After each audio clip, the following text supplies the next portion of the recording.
que hemos titulado en esta ocasión Impacto de las reformas y qué podemos esperar. El doctor Macario Schettino, analista político y económico, creo que no requiere mucha introducción. Doctor, como siempre, muchas gracias, nos has acompañado en varias convenciones de la Cámara y tus ponencias han sido de las mejores y que han más gustado. Bienvenido y adelante con la ponencia. Gracias.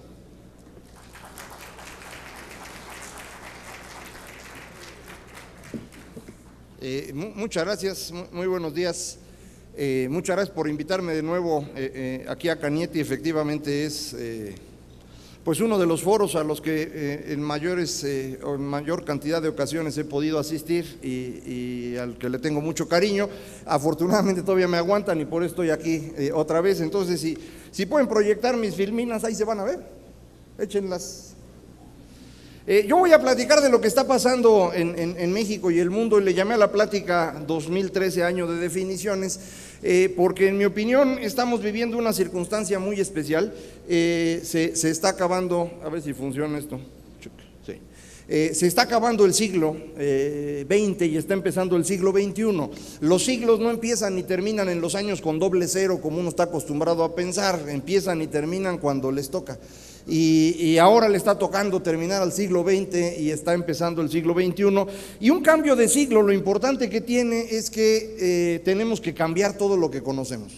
Y esta es la parte que creo que es más importante. Lo que significa este cambio de siglo es que lo que aprendimos durante el siglo XX es absolutamente inútil para el siglo XXI, y el seguir pensando en términos del siglo XX es lo que nos hace sufrir. Es decir, no es que las cosas estén peor ahora que antes, es que ustedes no las entienden, ese es el problema. Y eso es lo que creo que vale la pena discutir, qué es lo que está ocurriendo, para ver pues cómo podemos entender mejor el entorno y en consecuencia tomar mejores decisiones. Voy a hablar del cambio de siglo a nivel internacional y luego hablar de lo que está pasando en México, que como saben es un poquito diferente. Y déjenme empezar por aquí para confirmar esta idea de que los siglos no empiezan en el año con doble cero. El siglo XVIII termina y empieza el siglo XIX en alguna de esas fechas, la que a ustedes les guste, depende de la forma de pensar de cada quien. Algunos dirán que con la Revolución Francesa terminó el siglo XVIII. En mi opinión termina cuando Napoleón es derrotado, y a partir de ese momento empieza el siglo XIX, que también no tiene fecha clara de terminación, aun cuando, insisto, en mi opinión, 1914, el inicio de la Primera Guerra Mundial, marca el cambio de siglo. A partir de ese momento las cosas son diferentes y empieza este siglo XX que está terminando. ¿Cuándo? No sé, otra vez ahí hay un montón de fechas.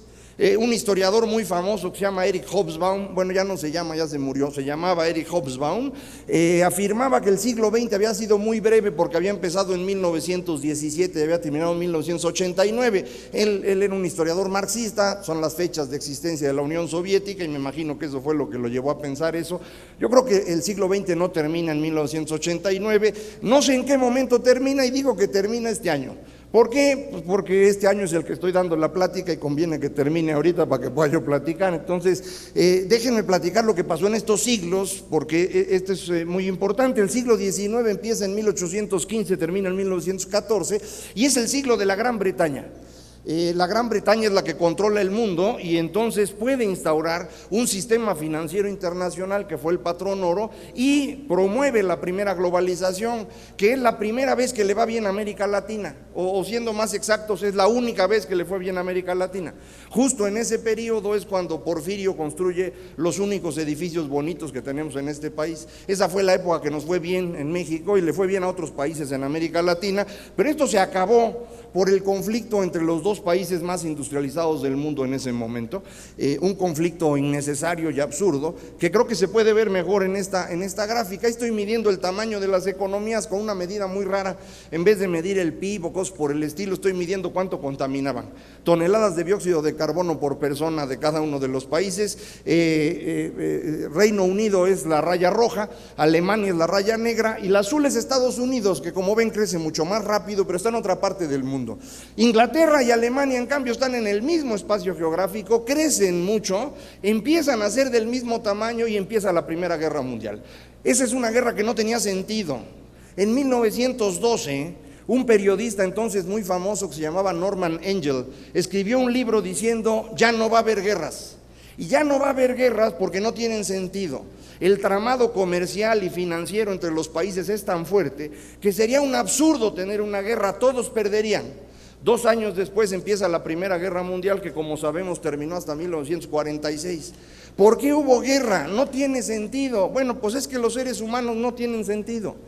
Según el cuento, la Primera Guerra Mundial empieza por el asesinato del archiduque Francisco Fernando, pero eso no es cierto. Francisco Fernando tenía 80 años en 1914, si no le disparan 2 horas después se hubiera muerto igual. O sea, la guerra ocurre porque crecen mucho los países en el mismo espacio y esto lleva a tensiones que no saben manejar. Y creo que vale la pena comentarlo porque eso exactamente estamos viendo hoy entre China y Japón. Las 2 economías más grandes del mundo después de Estados Unidos, creciendo mucho en el mismo espacio geográfico y enfrentándose por el control de pequeños territorios absurdos, ¿no? Como ustedes saben, lo he comentado aquí en otras ocasiones, hay unos islotes entre China y Japón que Japón llama Senkaku, China llama Diaoyu, y que en este momento tienen barcos de guerra de ambos países ahí, diciéndole uno al otro, váyase de aquí, esto es territorio de mi país. La fortuna es que uno habla en chino, el otro en japonés, nadie entiende nada y no se han enfrentado, pero en cualquier momento podría ocurrir esto, y a pesar de que China vive de la inversión japonesa y Japón vive del trabajo chino, eso no es ningún obstáculo para volverse locos. Ya nos pasó una vez y creo que vale la pena tenerlo en mente, aunque, insisto, ojalá y esto no ocurra. ¿Qué pasa en el siglo XIX? Los que viven ahí creen que lo que están viendo es lo normal, la existencia de la aristocracia, el que hubiera pocas naciones en el mundo, la supremacía de la Gran Bretaña, y todo esto se derrumba con la Primera Guerra Mundial. Se acaba el poder de Gran Bretaña desde entonces, se cambia por completo la forma de vida, ya no hay aristocracia y más importante que todo, las mujeres empiezan a entrar al mercado laboral, que esa es la gran revolución del siglo XX. Esta transformación es imposible de entender para quienes habían vivido antes de la Primera Guerra. Y todos ellos sufren muchísimo los siguientes años porque no pueden comprender qué es lo que está pasando en el mundo. El siglo XX, que empieza en 1914 y digo yo que termina ahorita, pues también es un siglo en el que ocurren ciertas cosas que uno cree que son normales. La guerra que hubo, el mundo bipolar, etcétera. Pero esto no es normal, y para poderlo ver con más claridad, pongo esta gráfica. Este es el empleo en Estados Unidos medido en millones de personas desde 1900 hasta la fecha. Y lo voy poniendo por sectores para que sea más claro lo que pasa. Vean, en la primera etapa, el campo es el gran generador de empleo, pero está perdiendo cada vez más la capacidad de generar este empleo. Y entonces todo el mundo se angustiaba y decía, esto se va a acabar, esto va a ser una tragedia, porque nadie compra cosas industriales, lo que la gente compra es comida y ropa, y la comida y la ropa tienen su origen en el campo. Y si nos movemos a otro lado y si empezamos a vender otras cosas, el mundo va a entrar en una crisis. Y sin embargo no pasó así. Lo que ocurrió es que la gente empezó a comprar bienes industrializados que antes eran impensables. A inicios del siglo XX hay 10,000 automóviles en Estados Unidos y a nadie se le ocurrió que ese iba a ser el producto de mayor venta durante el siglo. Bueno, eso es lo que ocurre, y esto hace que las manufacturas se conviertan en el gran generador de empleo en los Estados Unidos hasta 1979. Desde 1979 en adelante las manufacturas pierden empleos. Y esto es muy chistoso porque ahora que hubo la gran recesión en 2009, empezaron a decir es que está perdiendo empleos la industria. Sí, güey, lleva 30 años perdiendo empleos. O sea, no es de ahorita. Y esto es una tendencia de largo plazo que otra vez nos hace sufrir. Y la gente dice, pero si se pierden empleos en la industria, ¿qué vamos a hacer? Si lo que la gente compra son bienes industrializados, ¿qué otra cosa compra? Bueno, pues compra muchas otras cosas, en particular un montón de servicios. Salud, educación, los servicios de gobierno, los profesionales, los de informática, todos esos servicios generan hoy más empleos y generan mucho más valor agregado. Y el problema que tenemos es que toda nuestra forma de entender el mundo se construyó alrededor del empleo industrial. Y entonces todo lo que pensamos nosotros está construido en esa época, y esa época ya no existe, y eso es lo que nos está haciendo sufrir en este momento. Estamos cambiando lo que habíamos visto durante el siglo XX. Todo lo que vivimos en el siglo XX desaparece. Llevamos más de 30 años de transformación productiva y esos mismos 30 años de no entender nada. Y entonces la gran recesión puso en evidencia esta dificultad de entender. Y de hecho las soluciones que se le tratan de dar a esta crisis pues han resultado absolutamente inútiles. Estados Unidos ha gastado fortunas, montones de millones de dólares para que su economía se reactive a través del déficit del gobierno. Y el resultado es que el desempleo en Estados Unidos no se reduce. ¿Por qué no se reduce? Pues porque estamos en otro mundo, un mundo muy distinto. En el siglo XX, durante la economía industrial, la gente tenía empleo vitalicio. Cuando alguien entraba a trabajar, estaba 25 años en el mismo empleo. Mi papá trabajó 26 años en la misma empresa. Y así me imagino que ocurrió con muchos de los que están aquí, o de sus padres, o de quienes vivieron en esa época. Ahora un joven sabe, desde que termina de estudiar o desde que termina la prepa, sabe que va a tener 10 empleos diferentes, y entonces ya no está pensando en el empleo vitalicio. Pero en realidad eso tampoco es cierto. Lo que va a ocurrir es que ya no hay empleo. Y ya no lo va a haber. El empleo es una relación productiva muy particular que solamente existió en el siglo XX. Estamos acostumbrados a pensar en el empleo como algo normal porque lo vimos, pero no nos hemos fijado que antes del siglo XX no había empleos, nunca hubo empleos. Empezaron a aparecer en el siglo XIX, en el siglo XX ocupan el lugar preponderante como relación productiva y están en el camino de salida. Se acabó el empleo. Eso no significa que no haya espacio para producir y generar valor, simplemente esta relación subordinada por un cierto tiempo, etc., eso ya desapareció y se va a ir acabando cada vez más rápido. Y el problema es que alrededor del empleo construimos todo. Todas las prestaciones que damos las asociamos al empleo. Y entonces los derechos de salud o los derechos de seguridad social están hechos alrededor del empleo. Y si ya no hay empleo, pues entonces ya no puede haber prestaciones.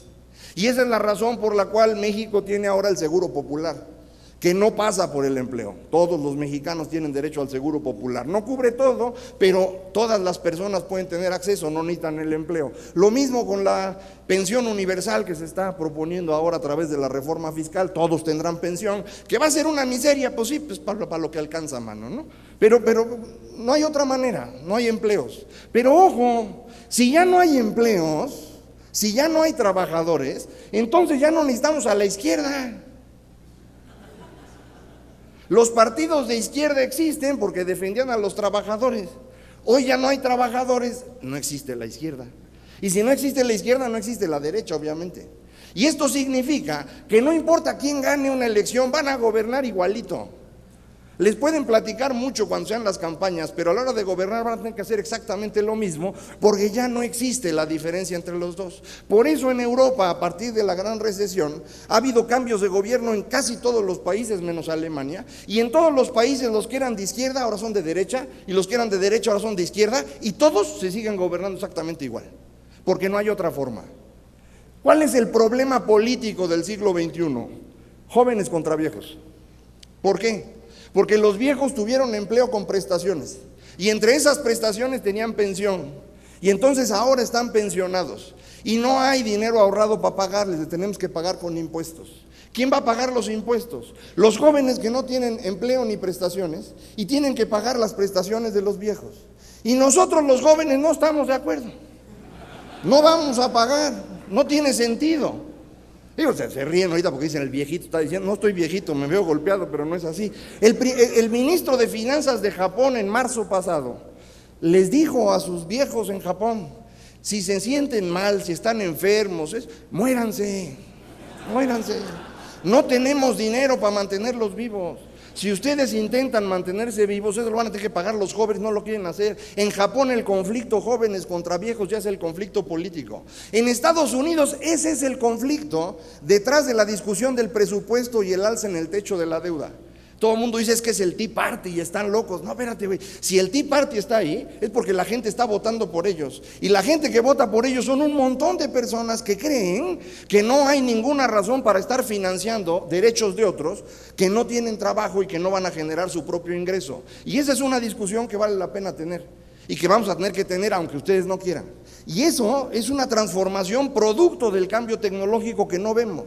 Y hay más.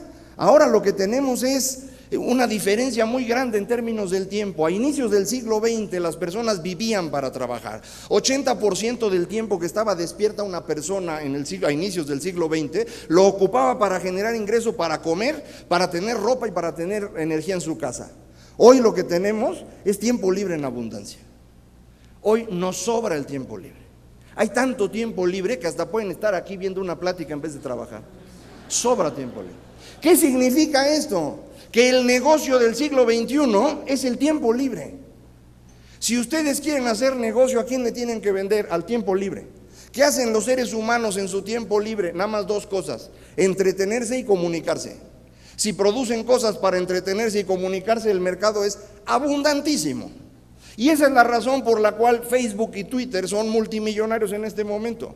Y esa es la razón por la cual se genera tanta riqueza en los juegos electrónicos y en multitud de cosas. Y es el negocio de ustedes. Y ese es el gran espacio. Ahorita voy a dar una grafiquita para que vean de qué tamaño es esta transformación.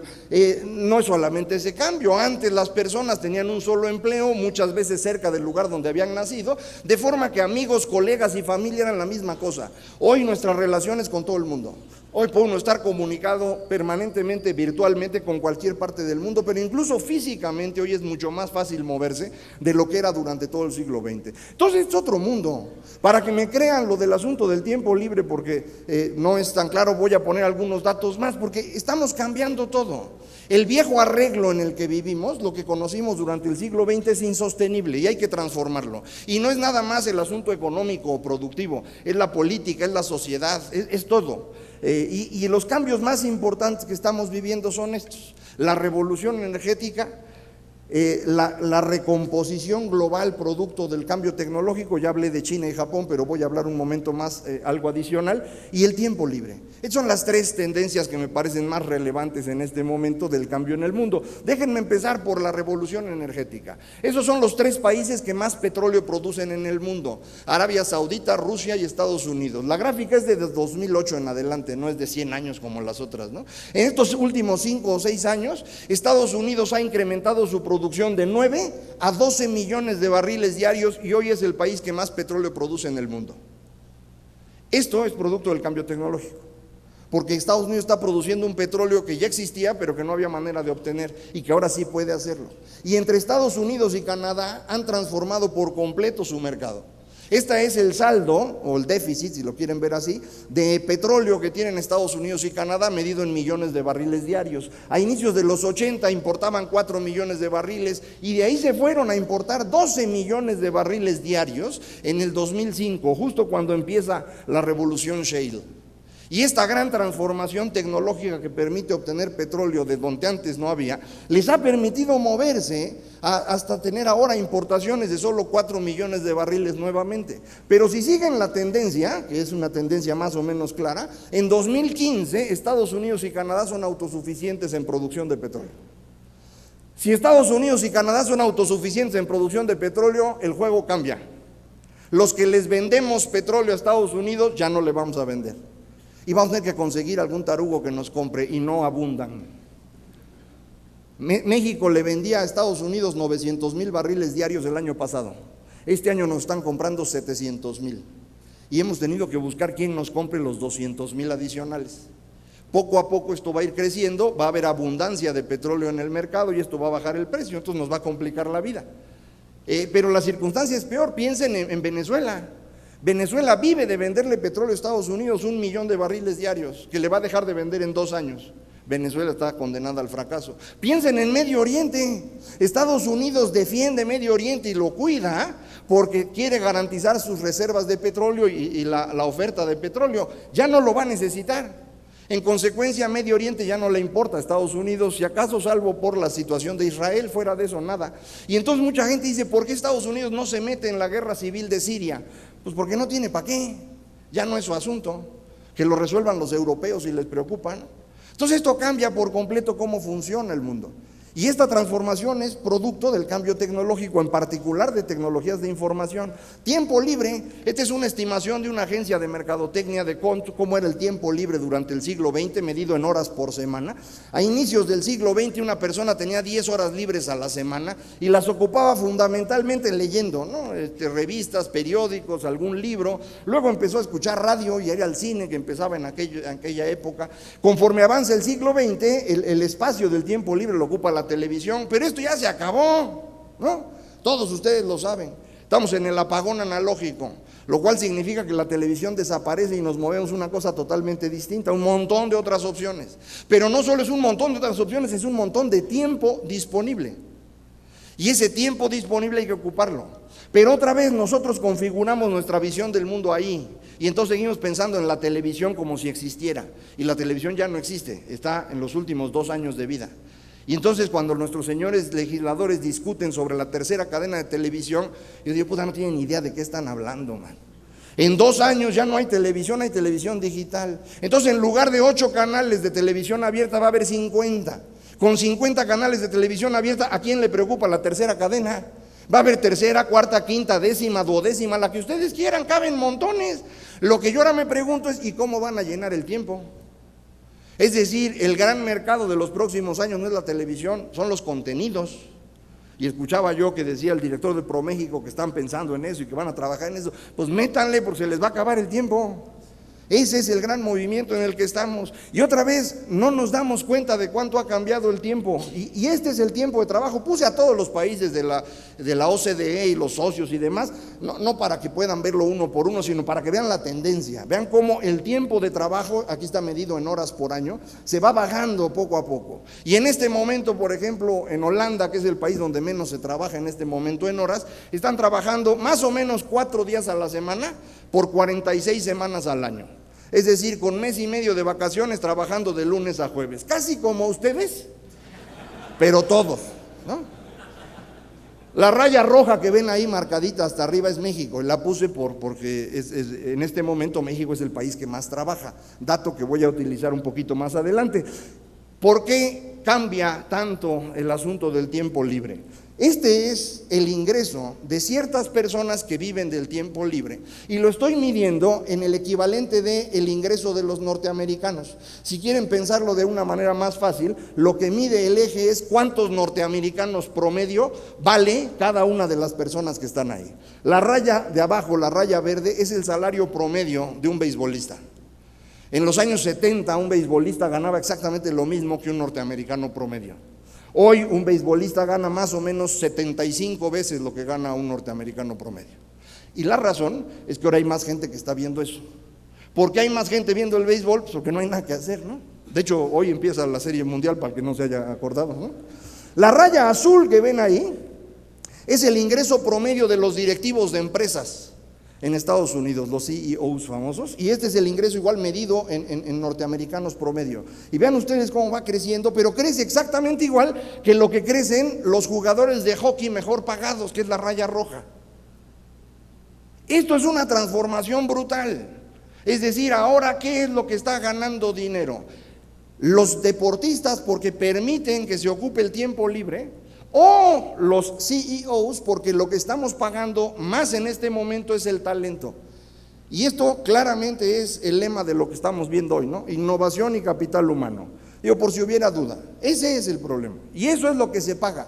Acaba de salir un libro de Tyler Cowen hace un mes que se llama Average is Over, que vale mucho la pena, y lo que explica es precisamente lo mismo que le estoy comentando a ustedes. El empleo está desapareciendo y en Estados Unidos el empleo que se genera es de 2 tipos muy polarizados: o empleos de muy bajo ingreso o empleos de muy alto ingreso, y en medio no hay nada. Si se acuerdan de Un Mundo Feliz de Aldous Huxley, entonces lo que estamos haciendo es cumplir su predicción.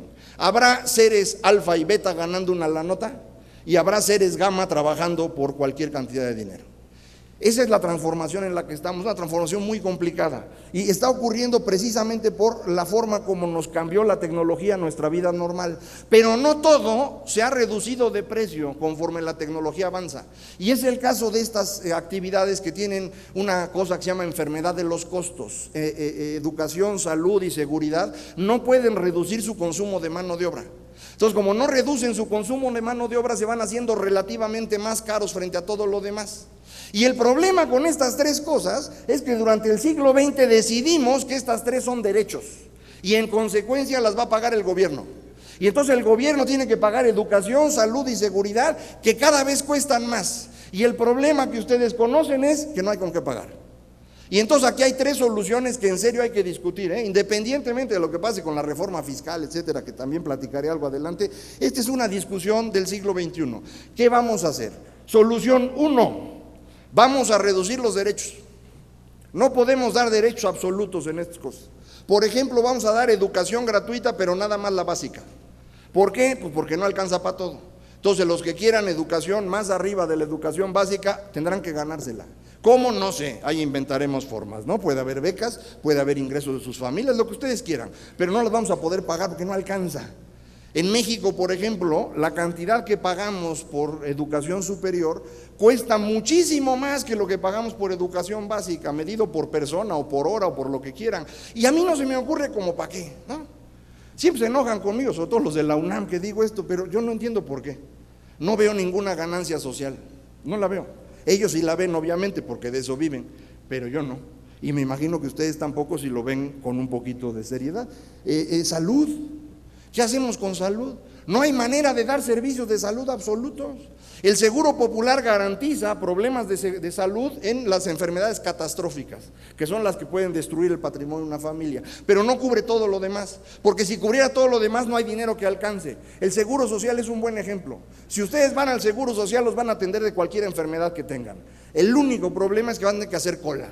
¿Por qué? Porque el Seguro Social no tiene suficiente y entonces tiene que racionar sus recursos. Y como no puede racionar por precio, como se hace en el mercado, tiene que racionar por cantidad. Y entonces lo que hace es, ahí fórmense. Entonces ustedes llegan y dicen, oiga, tengo un cáncer en el páncreas, me urge una operación. Sí, señor, lo programo para el próximo junio.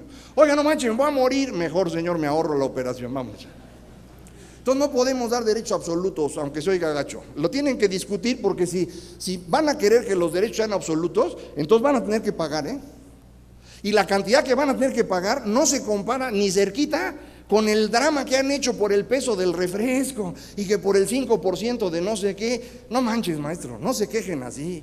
¿Saben cuánto cuesta esto? Voy a poner una gráfica al rato para que vean de qué tamaño es el problema que tenemos, pero lo pongo en términos de lo que pasa en el mundo civilizado. México gasta 6 puntos del PIB en salud. Los países civilizados gastan 12 y Estados Unidos gasta 17 puntos del PIB en salud. Y lo único que va a pasar en el futuro es que eso va a crecer. ¿Por qué? Por la enfermedad de los costos. Entonces, hay que tener claro de qué tamaño va a ser el problema, y si no van a querer pagar 17 puntos del PIB de impuestos nada más para salud, entonces reduzcan los derechos de salud. Pero no pueden tener las dos cosas al mismo tiempo, a menos, ahora sí, que lográramos usar menos mano de obra en educación, en salud y en seguridad, pero no se ha podido. En educación hay mucho avance, ¿no? También comentaban hace un momento de este reportaje de Wired sobre el news Steve Jobs y los sistemas de educación con cómputo. Suenan muy bonitos, pero todavía no funcionan lo suficiente. Es decir, no puede uno meter 30 millones de personas en un sistema de estos todavía que funcione bien. O en salud, ya hay operaciones robóticas, ¿no? Unas personas en Estados Unidos pueden estar operando a una persona en el Congo. El único problema es que tienen abierto ahí al señor del Congo, le están haciendo operación de corazón abierto y se va la luz. Entonces tienes que tener un grupo de cirujanos ahí en el Congo para atender al negrito por si se va la luz, ¿me explico? Entonces no ahorras nada. Todavía no logramos esto. Si no lo logramos, la cantidad de dinero que esto se va a llevar es una cosa espectacular y no lo tenemos pensado. Entonces el mundo está cambiando. La economía industrial ya no existe, lo cual no significa que no estemos creciendo, está creciendo el mundo, nada más que lo medimos mal porque no hemos aprendido a medir estas cosas. Y además no estamos generando empleos ni los vamos a generar. El tiempo libre es el espacio de mayor negocio que yo percibo hacia adelante, y tenemos el mayor riesgo en la enfermedad de los costos. Hay esta transformación en términos globales de China, Japón, el Medio Oriente, etcétera. Esto es lo que pasa en el mundo. Ahora, ¿qué pasa en México? En México, como saben, vivimos en otro planeta, ¿no? Acá no hay revolución energética, a duras penas estamos haciendo el apagón analógico apenas, no hay banda ancha que funcione, ¿no? Entonces, ¿qué es lo que pasa? Pues que en México, como en el resto de América Latina, llegamos tarde y entonces tenemos que ir encimando las cosas. Teníamos una economía tradicional y le tuvimos que encimar la economía industrial. Y luego tuvimos que encimar la economía del conocimiento. Y ahora hay que encimar la economía del tiempo libre. Y entonces son 4 dinámicas distintas en un mismo espacio y es muy difícil administrar esto. Y entonces sufrimos. Y sufrimos más cuando medimos las cosas. Este es el crecimiento económico en México desde 1994. El promedio por sexenio es este. Con Cedillo crecíamos arribita de 3, con Fox crecíamos arribita de 2, con Calderón ya crecíamos abajito de 2, y ya no pongo a Peña porque andamos en 0, ¿no? Entonces cuando lo ve uno así dice, puta, este país ya no tiene remedio, es una tragedia. Es un problema de medición, estamos midiendo mal, medimos por sexenio, otra vez, eso es del siglo XX. Ahora ya no tiene importancia quién gobierna en este país, ya se nos olvidó, el presidente no tiene ningún poder en México. Lo perdió desde 1997, no este presidente, la institución presidencial. Entonces lo que tenemos que medir es otra cosa, y creo que esto puede ayudar. Este es el saldo comercial de México, y voy a poner las actividades que más generan dólares y que más nos cuestan en dólares.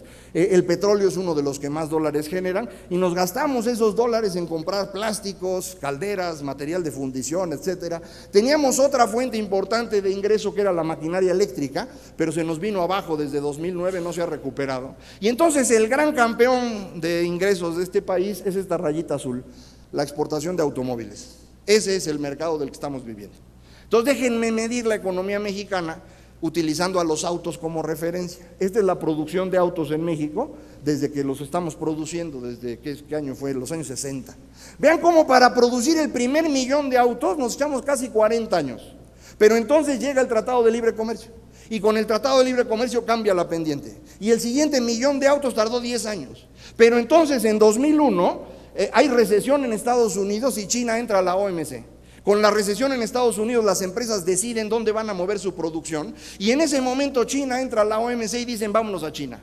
Y entonces llevan toda la industria estadounidense a China, y la industria de México también se la llevan a China. ¿Se acuerdan del Silicon Valley mexicano en Guadalajara en 2001? Que en 2002 ya no existía. Esa es la razón, se lo llevaron todo. Pero en 2009 vuelve a haber una recesión, y otra vez los gringos vuelven a pensar dónde ponemos la producción, y entonces voltean a China, y China ya está muy caro, China tiene problemas financieros, China tiene problemas políticos, dicen viene de regreso, y regresa la industria a Estados Unidos y regresa a México, y el siguiente millón de autos lo hicimos en menos de 4 años. Entonces esto es lo que nos indica el crecimiento de México. Si lo medimos así, todo es distinto. Vean, México crece desde que se firmó el Tratado de Libre Comercio a que entró China a la OMC, más del 4% anual. Con China en la OMC y nosotros fuera, menos de 2%. Pero regresa la crisis en 2009 y vuelve a llegar la inversión a México y volvemos a crecer arriba de 4%. Entonces, ¿qué determina el crecimiento de México? El crecimiento de México lo determina el resto del mundo.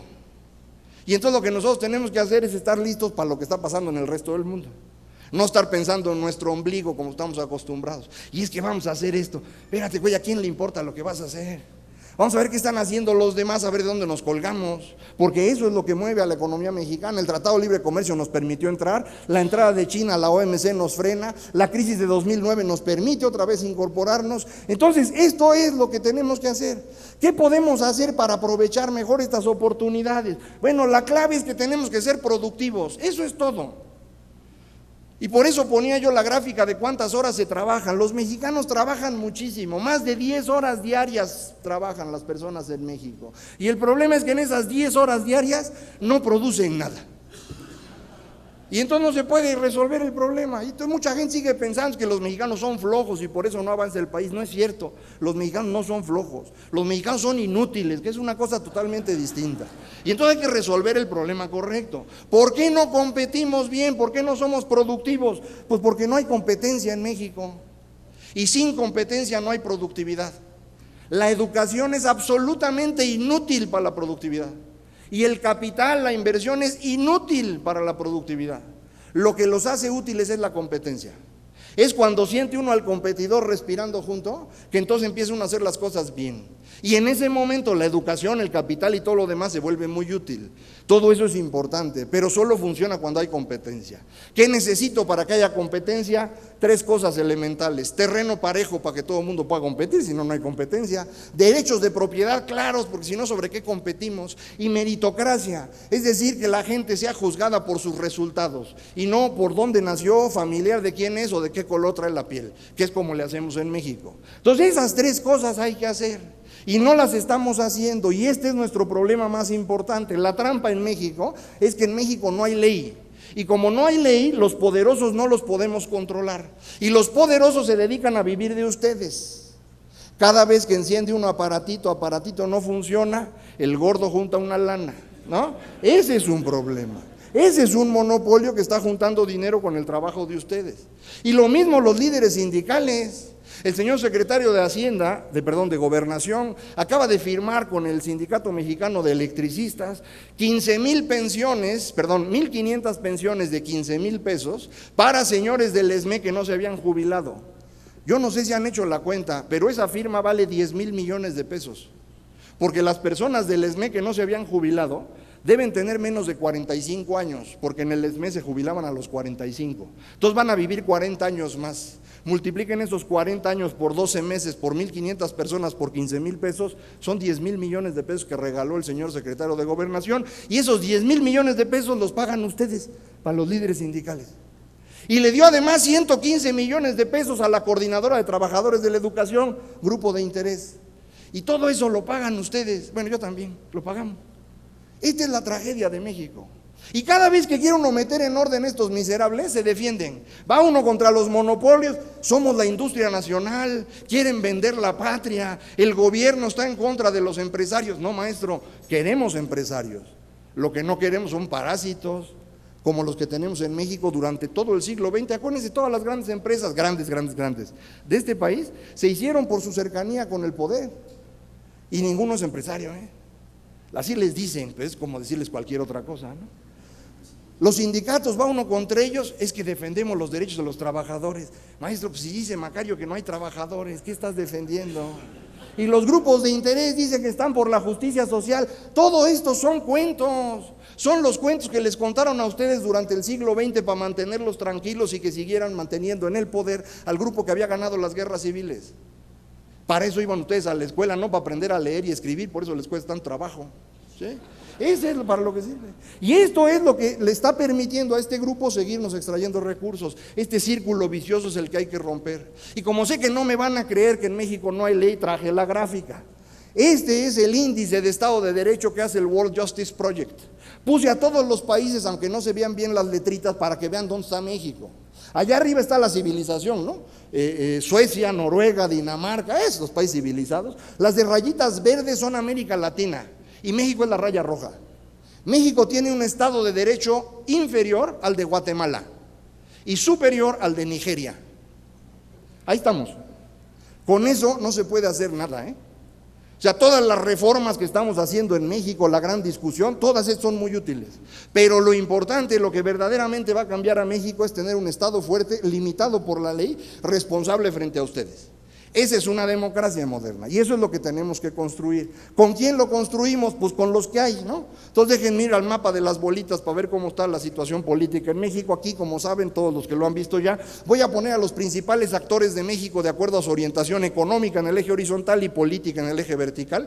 En el eje horizontal están de este lado los que creen que el Estado es el que debe dirigir la economía y hasta allá los que creen que el mercado es el que resuelve los problemas económicos. Y en el eje vertical, conservadores y liberales en el sentido clásico del término. Conservadores, quien cree que el Estado debe intervenir en la vida privada de las personas. Liberales, el que cree que cada quien debe hacer lo que le dé la gana.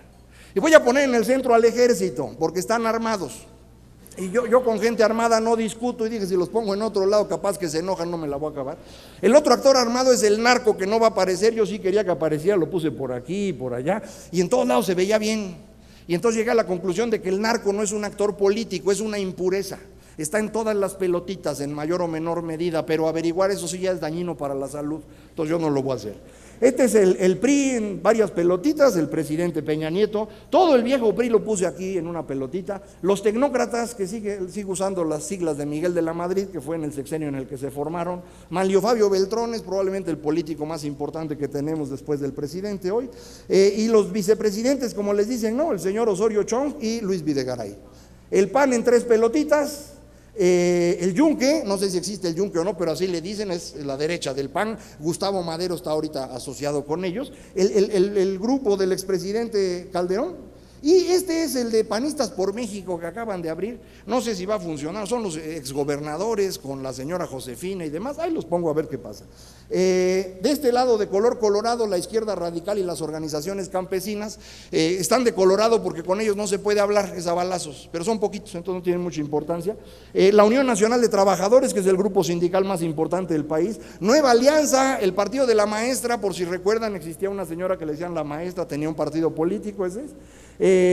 Andrés Manuel de anaranjado porque está entre los rojos y los amarillos que en el grupo de Marcelo Ebrard, y los chuchos o Nueva Izquierda, que es el grupo principal dentro del PRD, los empresarios en 3 pelotitas, Slim es una pelotita él solo, luego todos los demás empresarios, allá arriba los financieros, y para terminar la Santa Madre Iglesia Católica, Apostólica y Romana en 3 pelotitas, la de izquierda, la conferencia episcopal que está junto al poder como hace 2000 años y la iglesia de derecha. Este es el mapa político que tenemos en México y así se lo encontró el señor presidente y ocurrió una cosa espectacular. Se les ocurrió una idea genial que se llama Pacto por México. Este es el Pacto por México. El Pacto por México es una coalición que está gobernando este país. Tenemos un gobierno de coalición en los hechos y ese gobierno de coalición ha logrado sacar una cantidad de reformas espectacular.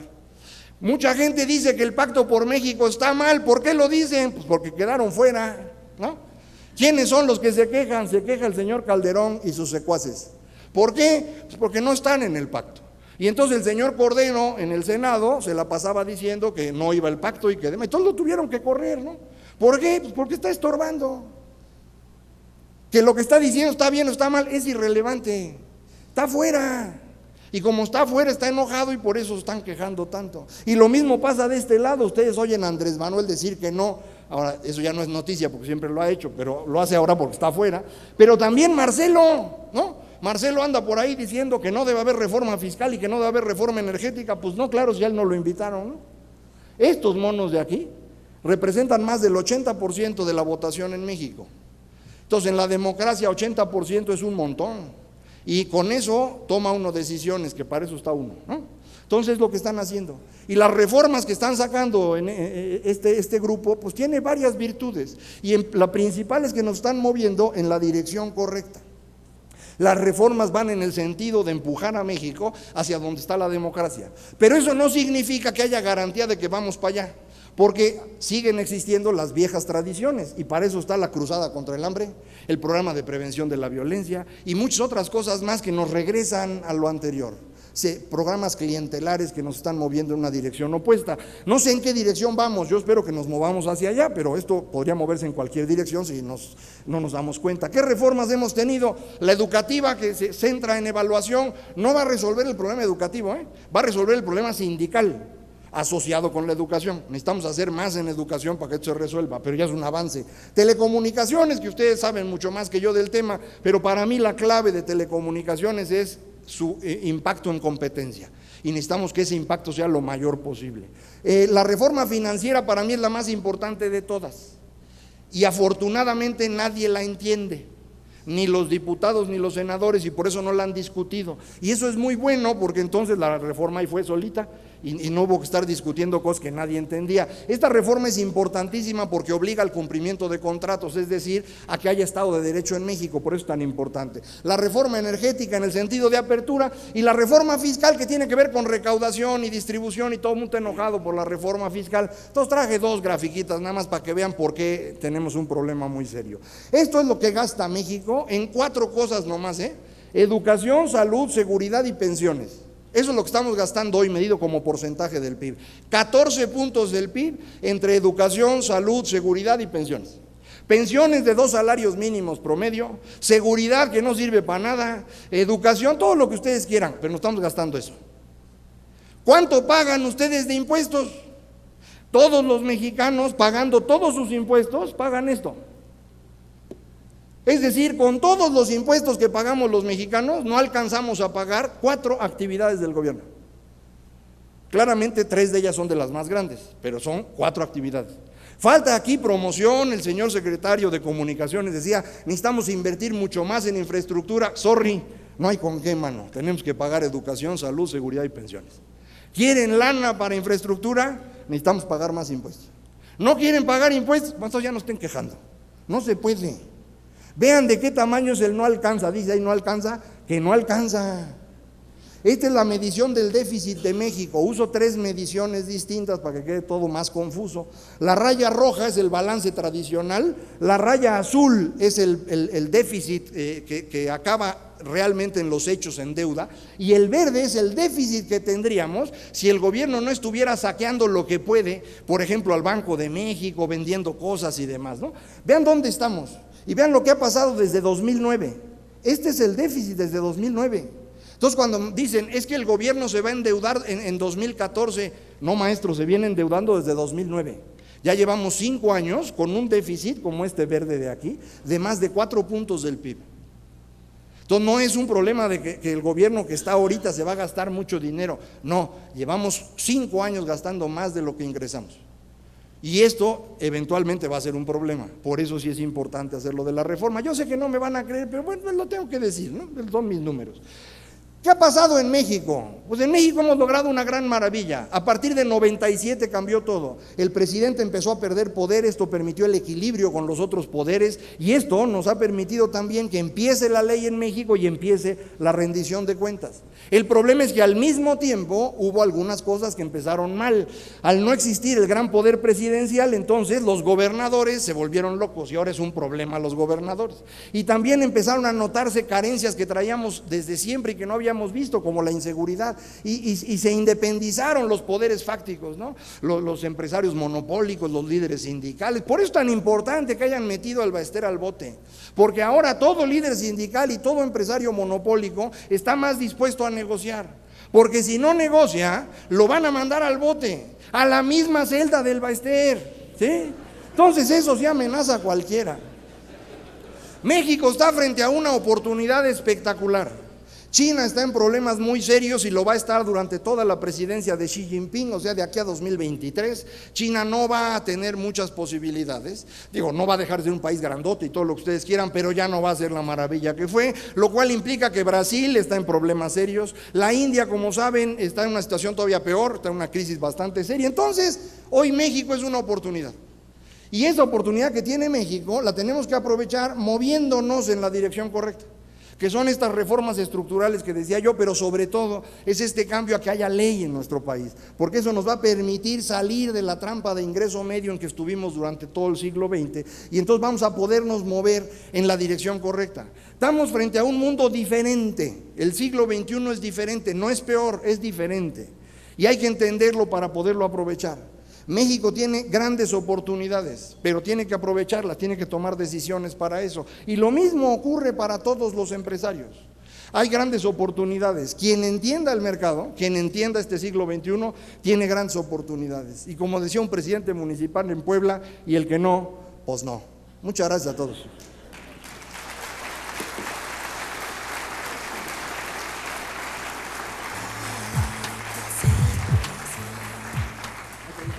Muchas gracias, Macario. Pasaremos una breve sesión de preguntas y respuestas para no atrasar un poco más el programa. ¿Alguien tiene alguna pregunta, algún comentario? ¿Alguna pregunta? Listo, entendidísimo. Macario, muchas gracias. Gracias. Muchas gracias. Y un reconocimiento por parte de Canilla.